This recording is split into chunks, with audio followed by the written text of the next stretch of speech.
Welcome back, Sunday Society, to another episode of Taking Back Sunday. Our story today is all around true crime because Friday the 13th, right before Valentine's Day, is a spooky day, and I want to talk about true crime. So, our story this week takes place in the quiet town of Quincy, Illinois, in February 2006, the night before Valentine's Day, to be exact. A night of anticipation and excitement was anything but for Cory Lovelace, who was discovered the morning of Valentine's Day, dead. That was aggressive. Her body reportedly in rigor. The medical examiner ruled the death as undetermined. Then a new detective gets eyes on the case 7 years later, and everything changes. So grab your coffee, get comfy, and let's take back Sunday.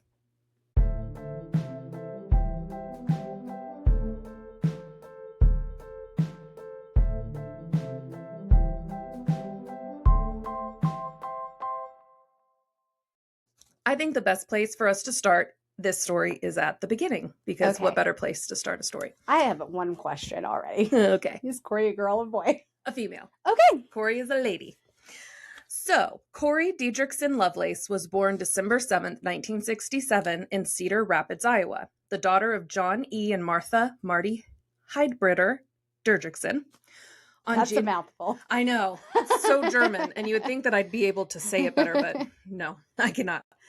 On January 26th, 1991, she married Kurt Lovelace in Quincy, Illinois.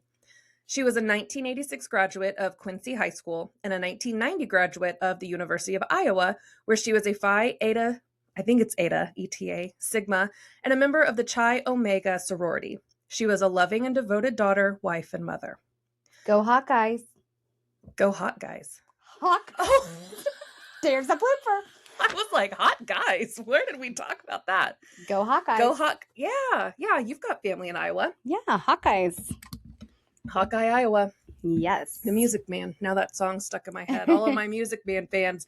Dubuque, Des Moines, Davenport, Marshalltown, Mason City. Yeah. Anyway, ought to give Iowa a try. Okay. So switching gears. Mm-hmm. At Quincy High School in the 1980s, there was no bigger star than Curtis Lovelace, both on the field and in the classroom. He was reportedly a, quote, very hardworking, smart kid. He was given a scholarship to play football at the University of Illinois, and he wasn't just your run-of-the-mill football player. He was considered one of the top offensive linemen in the Big Ten, a team captain who led the Fighting Illini, I don't know, that's a football thing, I guess, to the conference championship his senior year. The Patriots even gave him a look at free agent camp, and if it weren't for his knee injury, he could have had a chance at a career in the NFL. So there are our two main characters in this story. Okay. So it was in college. I love that their name is Lovelace. I know. Well, it's not. Because it's like. I know. She gets killed the day before Valentine's Day. Lovelace. It all just ties sounds in very much like a book. Well, and so I watched some interviews, and some people say Loveless, and I'm like, oh yeah, that also tracks. Loveless in this story, yeah. It's a crazy story. Okay. And I'm going to try to bury the lead and not tell you how it ends. So, because I want to know, like, if you agree with it or not. Also, just, like, disclaimer, I know nothing about this. I asked Bianca, like, hey, what are we doing? She said, it's a surprise. And I said, do you like surprises? I said, you do not have to worry about me. I said, say less. Okay. So, it was in college that Kurt and Cory started their long-distance relationship. They both went to high school in Quincy, Illinois, so they both met in Quincy. While Cory was studying communication at the University of Iowa, and a year after they graduated, they were married.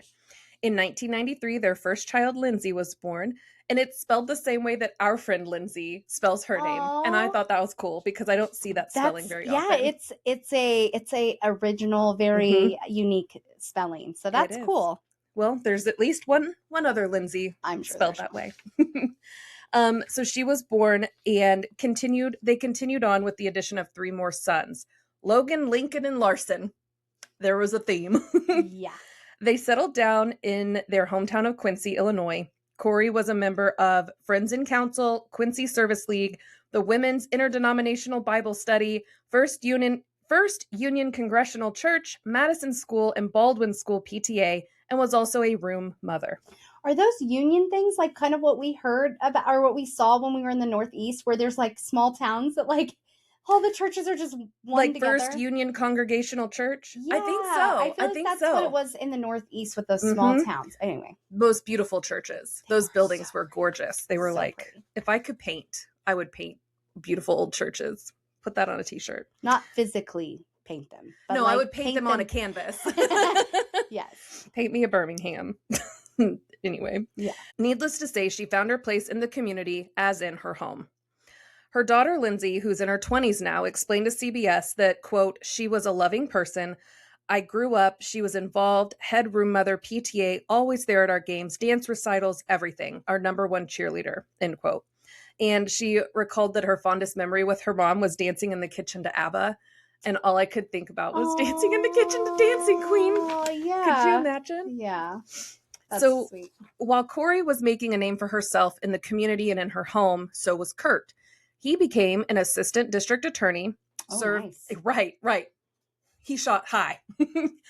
Served on the Quincy School Board and became a captain in the Illinois National Guard. Okay.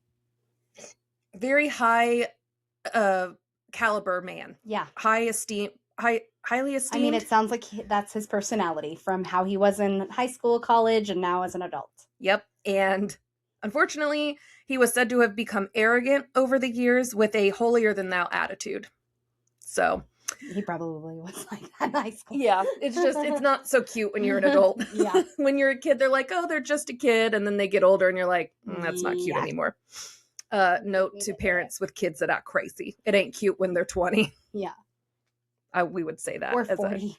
And as a teacher in like when we would have conferences with parents, when kids would have behaviors and they'd be like, well, he's just a 13-year-old boy. And I'm like, yeah, I wouldn't say this. We would say this behind the scenes. Yeah. And if you don't correct it, he's going to be a 30-year-old man acting the same way and it's not going to be as cute. So yeah, just a little life advice from Bianca.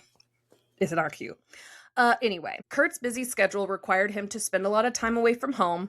And as we know, or as expected, that kind of takes a toll on any couple. Neighbors would report that in the months leading up to Cory's death, that they heard, quote, loud and contentious arguments from the home. And it should be noted here that they were both heavy drinkers, admittedly. And in this small community, it was known that at times there was a tremendous amount of turmoil in their home. It was also a known fact that Cory was suffering from an eating disorder, bulimia. And you and I, living in a small town, we know what it's like to live somewhere where everybody knows everything about you. Yes. But the thing about it is that you don't know. You think you know. Yeah. You know, you hear these contentious arguments, but maybe that's just how they communicate. Maybe they're loud communicators and they have to yell to get their point across. I'm not saying that that's the right way to communicate, but everybody's going to have conversations differently. Maybe theirs were just loud. Yeah. The contentious part, I'm like, ooh, probably wasn't a good, argument. But I feel like her children would be able to attest to that. Shed light on what their relationship was like. Because if they are fighting and it's loud, those kids are hearing it. Well, put a pin in that. Curtis Lovelace himself said that, quote, Cory was an alcoholic. And unfortunately, so much of alcoholism, all of alcoholism, is not pretty. It's ugly and it brings out oftentimes the worst in people. And it was something that she struggled with, end quote. And he also admitted that he would describe himself as an alcoholic. So he wasn't just coming out to say like, she was this person. He was like, I too partake in the alcoholism in this house. Like, it's not just her. Yeah. It's both of us. Neither of us are perfect. And anytime that you add alcohol to an already hostile situation, you're just going to amplify emotions. So the fact that they're both heavy drinkers, and it sounds like both emotional people, probably not a good recipe for success. So our story then comes to a head on the morning of February 14th, 2006, when Kurt discovers Cory in their bed, dead. The initial medical examiner ruled this death as undetermined, and many suspected her alcoholism mixed with her eating disorder contributed to her passing. And this was the pretty general consensus for like I said, about 8 years, until Detective Adam Gibson came along and put eyes on the case. I will also note that she did, in her autopsy, she had fatty liver disorder disease, and they think that also contributed. Like that part of the alcoholism, like that led to the fatty liver disease, that coupled with the bulimia, all of it was just not a good combination of things. So, husband wakes up, finds his wife dead in bed. Medical examiner's like, I don't know what happened. Undetermined. All right, that's where we are. So Adam Gibson was a newly promoted detective who decided to revisit a case that he had always been curious about. He told CBS, quote, I was at the office just reading old case files and the Lovelace case popped into my head. After seeing the photos, that's when I went to the chief and asked him if I could take a look at it again. The photo that he's talking about, or the photos of Cory's body, show her arms slightly elevated above her chest, and that did not make sense to the detective. He was like, that part is weird to me. Like, how does somebody die like this? Like, that's kind of what it looked like, and that's the picture that I had. So it's not an autopsy, it's a sketch from the trial. Oh, so, I was like, I had no idea what it was. I was so confused. No, I'm not going to show you like an autopsy. But so that's the photo of, or the sketch of her photo of how she was found. Her in hand rigor. is raised up. Yeah, one hand is like above her chest and the other one's like at her chest, right? So like this. Like, just so everyone can see. Yeah. But it's like not touching her. It's like this. Yeah, they're like raised off her body. Almost looks like defensive. Okay, so like defending herself. I'm gonna let you hold on to that. Okay. So I was thinking, I was like, what in the world? What is she having me print? Yeah. So I sent her the pictures and I'm like, don't peek, don't look at these. It looked like some weird painting and I didn't even realize it was a person, to be honest, because I was just trying to print it really fast. Yep. Well, good. Now I see it. Yeah, and it makes sense now when you have context of what you're looking at. Detective Gibson reached out to the Adams County coroner, James Keller, who was the deputy coroner in 2006, who worked the case. Listen, I've listened to so many cases where coroners, I don't trust them. Listen, okay, bro. This case is, it's crazy. Okay. So the coroner reported that Cory's arms appeared to be in rigor mortis. And we know that is the stiffening that occurs after the body has been dead 10 to 12 hours. And then, a couple other experts say 8 to 12 hours. So at least 8 hours of time after the body has died. It's the positioning of the arms that alerted the detective. He believed that Cory was suffocated and that the positioning of her arms indicated that she had them wrapped around a pillow that was presumably used to smother her. That would make sense. I was going to say, hand me this pillow, actually. Let's smother ourselves really quick and see. Also, and it's kind of morbid to say this, not everybody takes that long for the rigor. To get into rigor? I will say that. So from personal experience. I don't know if age changes that, but...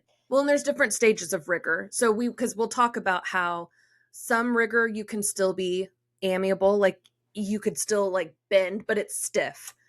Okay, so if we we're gonna block the microphones for a second. But okay. The sleeping pillows are usually taller. So maybe she was struggling and held the pillow and it as it was covering her face, she's like, no. Or she's like, what's happening? But pushing it on her, would that be what you would do? If somebody were coming to smother you with a pillow, would you wrap your arms around the pillow like you were going to cuddle it? Pull it away. Oh, yeah. Okay. I love that we're doing this. Yeah. Sorry. You're good. We are crime scene investigators right now. Yeah. So I feel like a bigger pillow would kind of help, but yeah. Because it'll cover the face. Or either you were sleeping with it and somebody just pushed on you to yeah. Or if they put it on you and then you were trying to reach around to pull it off or something. I don't know. Yeah. And then you die. But I don't know. I've never seen somebody die. Their arms go limp? Well, if something was left there for a long period of if time. and that's what they think is that the pillow was left there, or that's what Detective Gibson thinks. The pillow was left there and then removed later. Okay. Before they called the cops. I mean, I feel like if anybody in a young age dies and their loved one wakes up next to them in bed, there's probably going to be a lot of questions. There should be. But you said he was an assistant, District attorney. District attorney. So Yeah, maybe so there not. were no questions. Maybe This was undetermined, and it was left alone. It was closed. And they're from small town. Yeah. So Quincy has about 40,000 people, which for us is not a small town. That's more like Blue Springs, probably. Yeah. So some people consider that a small town, I guess, but not I don't. Yeah, like we have 5,000. That's, it's a lot of people, 40,000. But it has that small town vibe. So Detective Gibson contacted Dr. Jane Turner, who was an assistant medical examiner in St. Louis, who agreed with Keller's assessment that Cory's body had stiffened, rigor mortis, which only happens over an extended period of time. Dr. Turner was asked what she thought could have caused the suffocation, and she replied with that, quote, "With the position of the hands, it suggests that there was an object between her hands and her body, and it appears that there is a pillow missing," she replied. I'm not going to say that. A pillow missing. So I suppose that a pillow was used to suffocate her. So there, a pillow's missing from the bed. It looks like her arms were wrapped around a pillow. And it honestly, in this picture, it looks like her hand, there's a shadow under her hand that it's not even laying. Yeah, like it's raised up off of her body. Originally, when I looked at it, it looked like it was on her body, but it actually looks like it's raised up a little bit too. Yeah. Also, temperature will affect rigor. Mm-hmm. Rigor mortis. Mm-hmm. And it was February, so having the heat on. Yeah. If they were cold-bodied people and she had an eating disorder, just little, maybe they had the temperature turn, that can affect how long. Yep. We've learned that. That does, I think that matters. They don't talk about that. So I don't know if maybe the house was just the normal room temperature, but it does. That is important to note. Turner theorized that the pillow had not been removed until much later, so after her arms had frozen around it, and that her dead body had laid in bed all night. That's kind of the vibe that we're going with right now. As you would suspect, this theory is vastly different than the one that Kurt gave. Mm-hmm. So obviously, he suggested that Cory became ill the weekend prior to Valentine's Day. So I looked it up, and Valentine's Day in 2006 was a Tuesday. So just a couple days before. And they thought that it was just the flu. Their daughter, Lindsay, supported this recollection, said that she remembers watching the Winter Olympics in bed with her mom the days before her death, and she remembers it so well because it was just the two of them, and she remembers that as a fond memory that she had because it was just them chilling, watching the Winter Olympics. Oh, that was crazy because we have the Winter Olympics this year, and they're on right now, too. It's just the coincidences be coincident. So did nobody check for like fibers in her nose or mouth? Because they were like undetermined. Because I feel like if you were strangled, you're still trying to breathe in, there would be fibers inside your nose or mouth. Anyway. Yes. So like, I feel like I've heard that before on like true crime. Yeah. So, and like I said, it was marked undetermined and not opened up for another 7 or 8 years. Yeah. So in the initial no way that they could even check 7 or 8 years later. Okay. Yeah. I was just curious. And we'll get to that part too. So the biggest question that needs to be answered, was Cory alive on the morning of Valentine's Day? Kurt recalls vividly that she came down the stairs because one of the kids needed pants, before school, getting them ready. But she wasn't feeling any better, so they agreed that he would take the kids to school. 4-year-old Larson stayed home while Kurt dropped the kids off at school.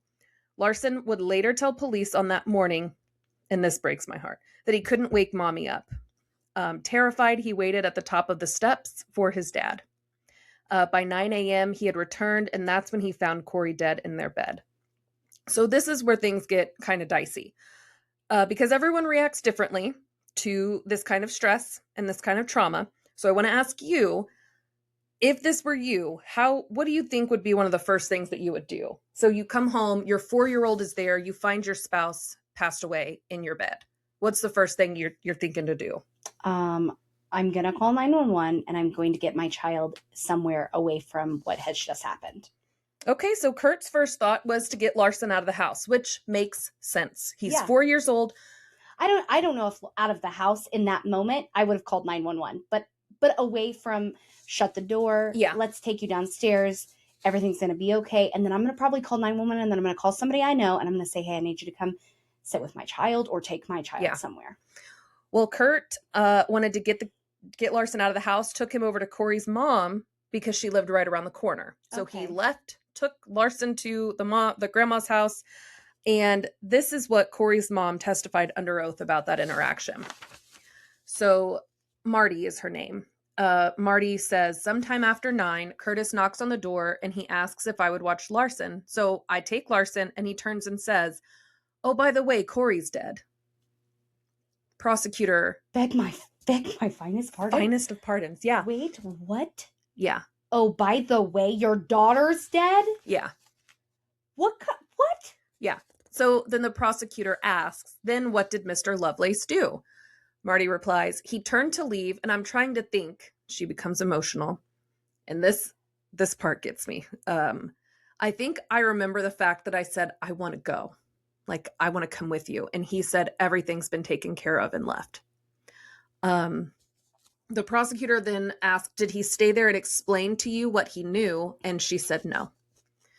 The I want to go like rocked me when I was reading through this. I was like, that's her child. She's like, I want to go with you. I need to see my child. And he was like, we got this. No big deal.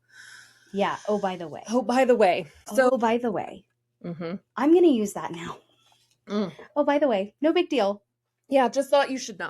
I say, oh, by the way, if I'm like, oh, by the way, I went ahead and grabbed toilet paper at the grocery store. Exactly. This is not an oh, by the way moment. No. And I'm not even sure how long it took him to call the cops. I would have called her and been like, I need you to come to the house. Yeah. He maintained his innocence, but Detective Gibson is not buying it. His investigation would lead to an indictment, an arrest, and the first trial 10 years after Cory's death. So a couple things that I need you to know before we look at the trial information. You asked about like the medical examiner, the autopsy. 2 days after Cory's death, her body was cremated and the case was closed. 2 days. It's all the time they had. So her body was cremated. So there's not even an opportunity to go back. Like exhume the body. Mm-hmm. Yep. 6 months after Cory's death, Kurt met his second wife, Erica Gomez, and they married 2 years later in 2008 and divorced in 2013. A couple months after his divorce from Erica, he got married again to Christine, who he knew from high school. So there's just some background on our buddy Kurt. Did he kill anybody else? No, I don't think so. Not saying he killed anybody. Oh, the story gets storier. The first trial ultimately resulted in a deadlocked jury, so it was declared a mistrial because jurors disagreed over the essential dilemma in the case. The prosecution theory was that Lovelace smothered his wife the night before, and her body was stiff with rigor mortis the next morning. Her arms were suspended over her chest in a position that suggested they had been wrapped around a pillow before it was removed. Their next point is probably the most important, though.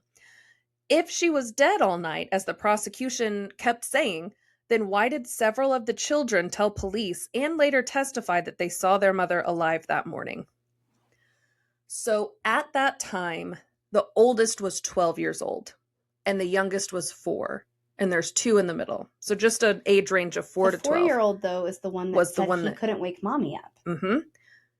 But they don't know if that happened while the husband was taking the other kids to school. Like if she went and laid down while he was leaving, and then the baby went in there to wake her up and he couldn't. So that's the biggest thing here. So the children testifying that they saw their mother significantly impacts the timeline of the case. So rigor mortis doesn't set in just an hour or so. So if we think like what time schools usually start, schools start about 7:30 or 8. He was home by 9. So an hour and a half is not enough time for the body to get stiff into rigor mortis like that. It usually requires about 5 hours or 8 hours. We said, the older you are, maybe that impacts the temperatures. There's a lot of factors, but I don't think that just 1 to 2 hours is enough time for that to set in. Mm-hmm. But I could be wrong. I'm not a medical examiner. I'm not a professional. Do we have any professionals listening? How long does it take for rigor mortis to set in? Google that. So if the kids saw her that morning, how in the world could she be in full rigor in just a couple hours? How do we know that is an accurate statement, though? Which one? The kids. So we'll talk about that, kind of.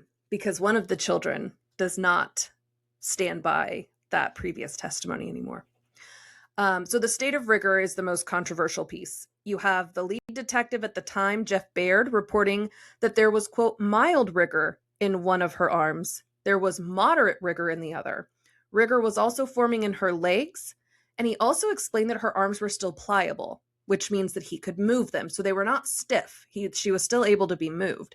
Okay. The defense team argues that if her arms were able to be moved, then there is no way that she died the night before, which directly conflicts with what the deputy coroner, Keller, testified. Okay. So he reported that she was in full medical rigor mortis, and for, quote, the state of rigor mortis to get in that position, generally the rule of thumb of anywhere from 8 to 12 hours.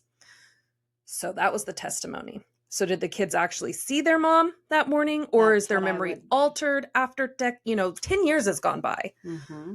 So the kids were interviewed at the time, and they said that they remembered seeing her and then testified to it 10 years later. So it's hard to say. Like, that's really what this whole case hinged on. Okay. I just know how our brains try to protect us from trauma and how we can forget things, or things can become confusing, or if that was their normal routine, maybe they're getting just remember. Exactly. If they saw mom because every they morning went to school not knowing their mother was dead, so that trauma hadn't happened yet. Maybe they're just, I don't know. No, you're right. Our brains do crazy things. Memory is faulty. 100% faulty. Yeah. And we learned that from witness statements. Exactly. Eyewitness testimony and eyewitness statements are like the least reliable, I think, that we've heard over the years. So the first trial, it took, I think, like a year, and he was in prison the whole time, and it was a mistrial. Or I don't know if it was a year, but it was a year later, the second trial happened. So the second trial also allowed Erica Gomez to testify, his second wife. I read that she was banned from the first trial, and I kind of figured out why. Okay. She crazy. So it sounds like she was incredibly threatened by Cory's memory. So anytime that Lindsay would bring up her mom, Erica would get super defensive and like, can we just stop talking about that? Like, wouldn't let the kids talk about their mom. And I guess it came to a boiling point at Christmas when there was a huge fight, and Erica came home and like threw all of Lindsay's clothes out of the house, like basically was trying to kick her out. Gomez threw out some pretty intense accusations towards Kurt also, saying that he was abusive, controlling, that he stole her social security number to steal money from her. And then she also accused him of poisoning her, said that her hair was falling out, that she had white lines on her hands, and that she was sick a lot. So to me,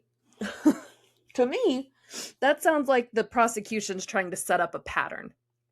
You know, they're trying to say, like, he has this pattern of poisoning his women. This is in 2006, bro. Just get a divorce. Yeah, well, he did eventually, but you don't have to kill people. It took way too long. Well, unfortunately, the testimony of this woman did not, when they say, like, that post didn't land like you thought it was going to, her testimony did not hit like the prosecution thought it was. It really more benefited the defense because she was freaking cuckoo for Cocoa Puffs. Like, one flew over the cuckoo's nest. So the second trial, it really just comes down to a battle of the experts. Whose story is more believable? Which medical examiners are telling the better tale? So prosecutor Ed Parkinson brings in 3 forensic pathologists to prove Detective Gibson's theory that Cory was murdered. World-renowned Dr. Werner Spitz says Miss Lovelace died, in my view, of suffocation. Dr. Scott Denton is the pathologist first consulted when the case was reopened, and he said, I would determine her cause of death to be suffocation. And finally, Dr. Jane Turner, the out-of-state expert from St. Louis, also, we know, testified that it was a suffocation by a pillow. And now that song, Suffocation, No Breathing, is stuck in my head. Defense attorney John Lovey tries to discredit Dr. Turner, saying she never saw Cory's body, and her opinion that Cory's body was in full rigor mortis conflicts with the first responders on the scene. I mean, that's the issue. Wait, who said they never seen the body? Dr. Turner, the medical examiner. The original, not the OG. Like, the one that she consulted, for sure.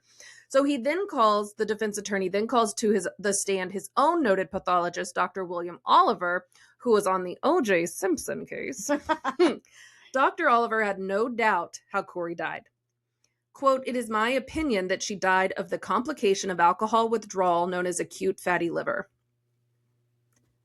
So that's what the defense says. Kurt also testified in his own defense, which we don't see that very often in murder cases. Usually they're told, ixnay. You're not going to look relatable. You're not going to look sympathetic. Oh, yeah. So he said, quote, "As I approached the bed, I could see her hands. I could see her eyes were open and she was very pale and there was just nothing there. Cory was dead. That's what I saw. That's what I saw. I told them multiple times that I had nothing to do with Cory's death." His sons still stand by him, two of them confirming that they without a doubt saw their mother the morning she died. Lindsay, on the other hand, is not so sure anymore. So at first, she testified that she did see her mother because she said, "I love you," when they left. And she remembers thinking in the moment, like at that time, she's like, "Oh, that's the last thing I said to her was I love you. So I'm glad that I got to do that." But then 10 years later, she's like, "It's all a blur. I don't remember. I don't remember what I remember." So at least she's honest about it. I wouldn't know that's a big deal though. Like, would you remember the last time you saw your mom? 10 years later, like if you remembered it in that moment, would you remember it the same 10 years later? I think age has a lot to do with that. So I don't know. So she would have been about 22 when the trial started. No, when it happened though. Yeah, 12. Yeah. So I'm like kind of old enough that your brain can kind of let all that stick, but still like trauma. It's a hell of a drug. Yeah, I don't know. Well, the family, they don't know either. They still remain deeply divided on this. Kurt and Christine and the boys have not spoken to Lindsay since the day he was arrested in 2014.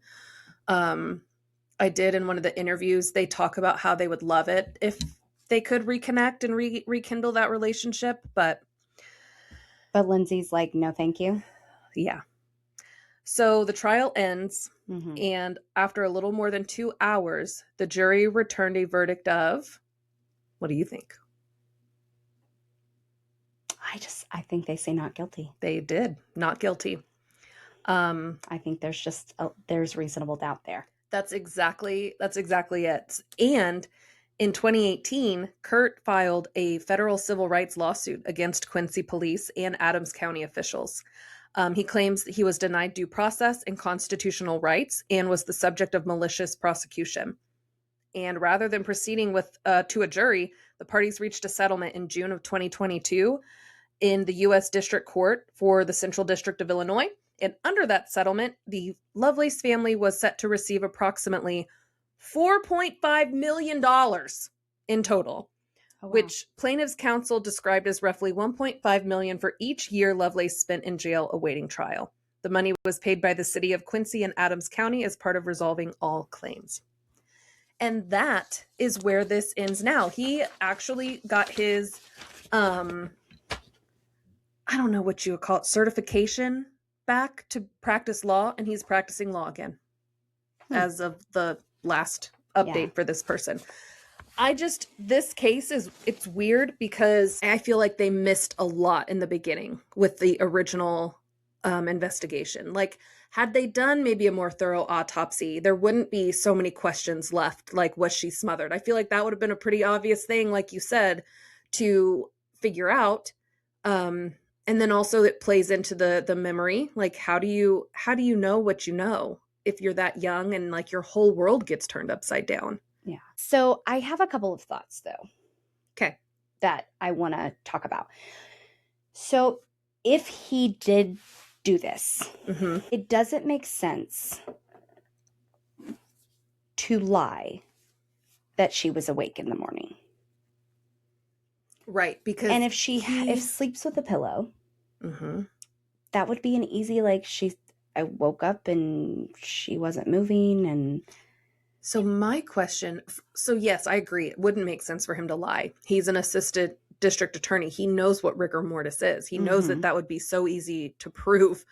My question now is, why were her arms like this? And where was the pillow? Like, did he see her and take the pillow out? And if that's what happened, why didn't Why I ever wouldn't he see that just say that? anywhere? Yeah. Now, it would make sense that she died on her own with the rigor mortis. Yeah. But it doesn't make sense of what he says happened the next day. That's where it's like, if you're telling the truth, why are you not telling the truth? Yeah. Does that make sense? Like, if she did die on her own, why are you not just being honest? Yeah, like, why didn't you say, I found her like this when I woke up? Like, Yeah. maybe he just doesn't want to look like that kind of calloused man that he's like, she died. I still have to get all the kids to school. Like, oh, let's go about our business that morning and I'll just handle this when I get home. Maybe he just didn't want to look like that kind of person. But I also think that with the original, like, medical examiner, or not medical examiner, the original detective, like Jeff Baird, coming in and saying that her arms were still malleable, like, or amiable, what the heck Malleable. word? Yeah, that's not the word though. Right? Amiable, I thought was the word. I don't know. Like, it could be moved. Yeah. Pliable. That's the word. Pliable. I don't like that. I don't either. I like malleable. So the original investigator said that she was still movable. So that would make me think that she probably could have died that morning, like if she wasn't in full rigor. But she also could have died late in the morning. You know, she could have died at 5 a.m. and, you know, was maybe 4 hours into rigor. I don't know. I really don't know. And I hate that they cremated her. That's suspect. Maybe. Because a lot of people want to be cremated. A lot of people are cremated. But like 2 days when her cause of death was undetermined, I feel like that's sketchy, right? I mean, there should be laws. Right. Like, if you can't determine how somebody died, maybe don't cremate them, because you can either let this sit in a cooler for a while until we figure it out, or you can bury them. Yeah. But even like embalming, I feel like affects DNA and evidence. Yeah, it does. I feel like whether he did it or not, the people that were working this case knew who he was and just were like, yeah, this case closed. Couldn't have been. Not my kid. Yeah. I do agree. I think that there might have been some conflict of interest for sure. But then I think, you know, him suing all these people made it all the way, because they had to appeal it, and it went all the way up to the district courts in the state, and they ruled in his favor. So it makes me think that maybe the new detective, Adam Gibson, looking at this really was just out for blood and wanted to maybe make his name on a fancy case, and had his eye on. How old was she? 37, I believe. Not very old. Yeah. I mean, she was born in 67. So she was about my parents' age. And this happened 20 years ago. So yeah, 30s, late 30s. And that's another thing, is like, this was 2006. Like, we were pretty medically advanced. You know, there were things we could have looked at, but so that's the case of Cory Lovelace on Valentine's Day, 2006, 20 years ago. I don't know. I mean, I think his behavior after, which again.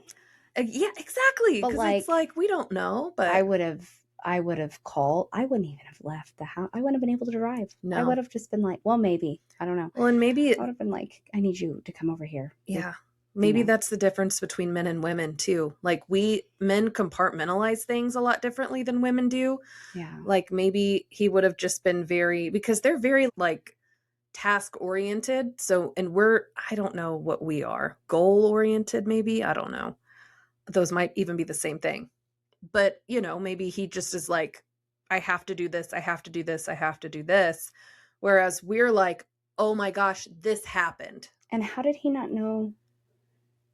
I guess, he says. That's my thing. You get out of bed and she's alive. And that's not true. I just don't believe that. You don't think she was alive in the morning? You think she was not gone? When the kids were awake. No. Yeah, I don't know. Not if she was in Like, not if her body was in rigor, no. Yeah, I don't even think after a couple hours that your body stiffens at all like that. Like maybe the rigor would start, but it would be mild. Like her arms would, well, yeah, her because they're not on, like they're not resting, they're up. So yeah, I don't know that there's any way that she was alive in the morning. Yeah. And if she wasn't, again, yeah, why lie? But maybe it was because he kept the morning routine like normal and he didn't want to look guilty of I something. mean, we just had a case not very long ago where the little girl walks past her mom on the couch Yep. and thinks she's Thinks she's sleeping. asleep. Yep. She Well, was and not and mom sleeping. had been sick, with the flu, Mm-hmm. it sounds like. And honestly, if that was the case, that could also have contributed to, like, if she had the fatty liver disorder disease, Yeah. mixed with a bunch of other things. That could have just been like the straw that broke the camel's back. Yeah, I don't But know. unfortunately, I don't poor have like a kids. gut instinct on this one. I know. I didn't It doesn't either. make sense though.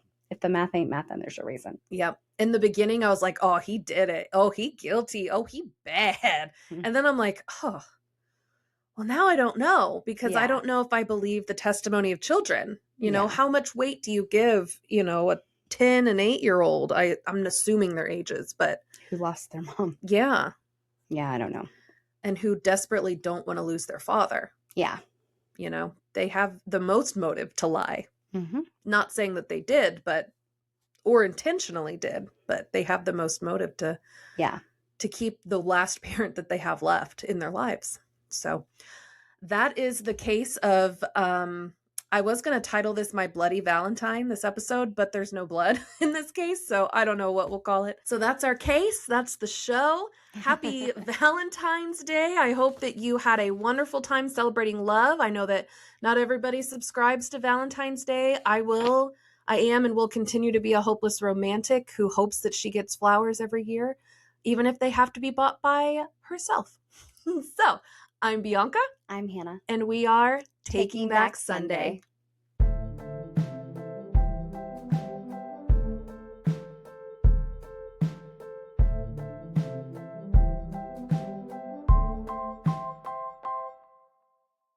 Cory. It's confusing that their names are Kurt and Cory. Anyway, so if you want a body to decompose faster, just kick the heat up, if you know what I mean. Just kidding. I'm taking that out. I don't need to be on a list. I don't need to be on a list. After some of the stuff that I be saying to people. Ooh, okay. 8, 7:30 or 8. Sorry, I got a freaking flyaway hair tickling my nose.